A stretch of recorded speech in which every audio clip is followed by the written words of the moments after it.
علقمہ نے بیان کیا کہ ہم عبداللہ بن مسعود رضی اللہ عنہ کے پاس بیٹھے ہوئے تھے، اتنے میں خباب بن عرط رضی اللہ عنہ مشہور صحابی تشریف لائے اور کہا، ابو عبد الرحمن، کیا یہ نوجوان لوگ جو تمہارے شاگرد ہیں اسی طرح قرآن پڑھ سکتے ہیں جیسے آپ پڑھتے ہیں؟ ابن مسعود رضی اللہ عنہ نے کہا کہ اگر آپ چاہتے ہیں تو میں کسی سے تلاوت کے لیے کہوں؟ انہوں نے فرمایا کہ ضرور۔ اس پر ابن مسعود رضی اللہ عنہ نے کہا، علقمہ تم پڑھو۔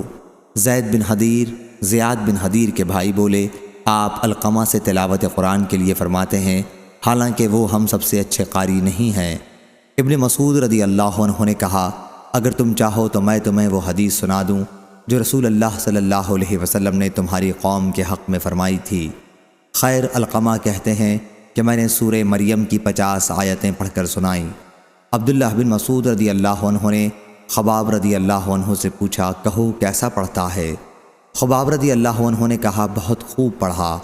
عبداللہ رضی اللہ عنہ نے کہا کہ جو آیت بھی میں جس طرح پڑھتا ہوں علقمہ بھی اسی طرح پڑھتا ہے۔ پھر انہوں نے خباب رضی اللہ عنہ کو دیکھا، ان کے ہاتھ میں سونے کی انگوٹھی تھی، تو کہا، کیا ابھی وقت نہیں آیا کہ یہ انگوٹھی پھینک دی جائے؟ خباب نے کہا، آج کے بعد آپ یہ انگوٹھی میرے ہاتھ میں نہیں دیکھیں گے۔ چنانچہ انہوں نے انگوٹھی اتار دی۔ اس حدیث کو غندر نے شعبہ سے روایت کیا ہے۔ صحیح بخاری حدیث نمبر 4391۔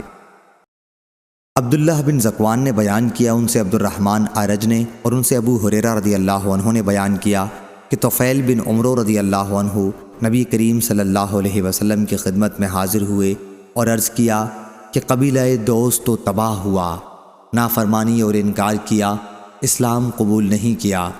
آپ اللہ سے ان کے لیے دعا کیجئے۔ حضرت صلی اللہ علیہ وسلم نے فرمایا، اے اللہ، قبیلہ دوست کو ہدایت دے اور انہیں میرے یہاں لے آ۔ صحیح بخاری حدیث نمبر 4392۔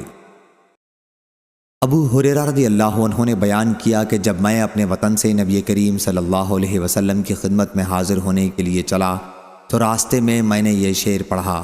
ترجمہ: کیسی ہے تکلیف کی لمبی یہ رات، خیر اس نے کفر سے دی ہے نجات، اور میرا غلام راستے میں بھاگ گیا تھا، پھر میں یہاں حضرت صلی اللہ علیہ وسلم کی خدمت میں حاضر ہوا اور آپ سے بیعت کی۔ ابھی آپ کے پاس میں بیٹھا ہی ہوا تھا کہ وہ غلام دکھائی دیا۔ آپ نے مجھ سے فرمایا، ابو ہریرہ یہ ہے تمہارا غلام۔ میں نے کہا، اللہ کے لیے، میں نے اس کو اب آزاد کر دیا۔ صحیح بخاری حدیث نمبر 4393۔ عدی بن حاتم رضی اللہ عنہ نے بیان کیا کہ ہم حضرت عمر رضی اللہ عنہ کی خدمت میں ان کے دور خلافت میں ایک وفد کی شکل میں آئے۔ وہ ایک ایک شخص کو نام لے لے کر بلاتے جاتے۔ میں نے ان سے کہا، کیا آپ مجھے پہچانتے نہیں یا امیر المومنین؟ فرمایا، کیا تمہیں بھی نہیں پہچانوں گا؟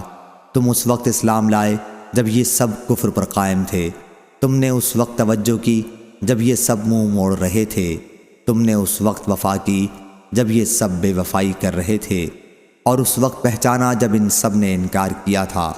عدی رضی اللہ عنہ نے کہا، بس اب مجھے کوئی پرواہ نہیں۔ صحیح بخاری حدیث نمبر 4394۔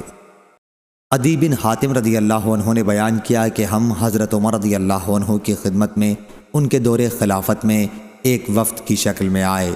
وہ ایک ایک شخص کو نام لے لے کر بلاتے جاتے۔ میں نے ان سے کہا، کیا آپ مجھے پہچانتے نہیں یا امیر المومنین؟ فرمایا، کیا تمہیں بھی نہیں پہچانوں گا؟ تم اس وقت اسلام لائے جب یہ سب کفر پر قائم تھے، تم نے اس وقت توجہ کی جب یہ سب منہ موڑ رہے تھے، تم نے اس وقت وفا کی جب یہ سب بے وفائی کر رہے تھے، اور اس وقت پہچانا جب ان سب نے انکار کیا تھا۔ عدی رضی اللہ عنہ نے کہا، بس اب مجھے کوئی پرواہ نہیں۔ صحیح بخاری حدیث نمبر 4394۔